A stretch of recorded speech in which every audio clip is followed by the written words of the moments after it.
শেখাচ্ছি কিভাবে নুন চিনির জল করতে হয়। প্রথমে আমাদের এই ভুলভুলাইয়া ঘর থেকে একটা গ্লাস বার করতে হবে।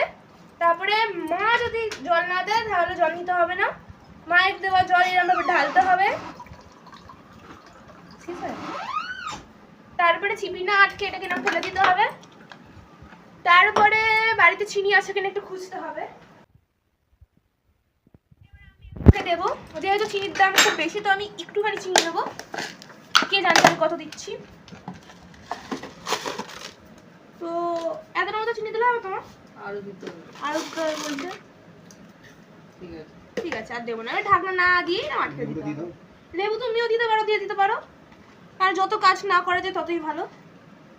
এবার আমি এতটা নুন দিই, দিয়ে দিই। বেশি করে দাও, সবাইকে দেবে তো? কেউ খাবে না, তুমি একা খাবে। এবার আমাদের ভুলভুলাইয়া বাড়িতে একটা চামচ বের করতে হবে। খাবি না? আমি পেয়ে গেছি চামচে।